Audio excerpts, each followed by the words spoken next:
few years ago, I was still a practicing physician in a small rural hospital in Slovenia. This was a little over a decade since Slovenia joined the European Union. As our emergency room was bursting at its seams, I thought, this sure doesn't feel like the future we were promised. We were understaffed, my patients were struggling to find jobs, and people in this region were not much healthier that day than they were 20 years ago. So, does joining the European Union actually improve health for the new member states? If yes, does health improve everywhere or just in some regions and for some people? What happens to health in towns like mine, where most factories moved abroad and no jobs came to replace them? I set out to answer these questions in my PhD. Reviewing the literature, I found that most researchers don't agree on how best to measure whether mortality across the EU is becoming more similar over time, a process we call mortality convergence. We also don't know what factors speed up mortality convergence and what slows it down.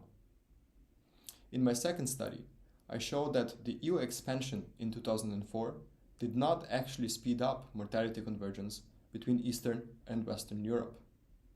There are huge differences in how mortality is changing in the new member states. In Estonia, for example, we're seeing very rapid improvements in mortality rates, while on the other hand, Hungary seems to be stagnating.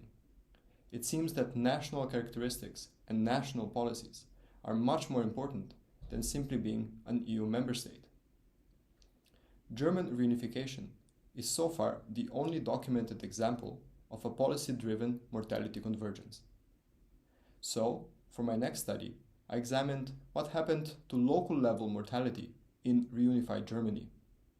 By using a new statistical modeling approach, I could cope with the messy local level data and argue that mortality convergence requires investing in both places as well as the people that live there. In the final study, I imagined what would happen if there was a guaranteed European minimum pension.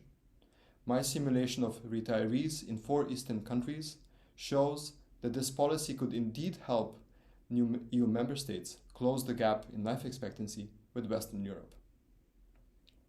My PhD, of course, poses further questions and provides only tentative answers. However, by placing the health impacts of European integration front and center, by learning from past experience of Germany, my work helps us imagine ways in which a bolder, more progressive European Union could achieve much greater health equity.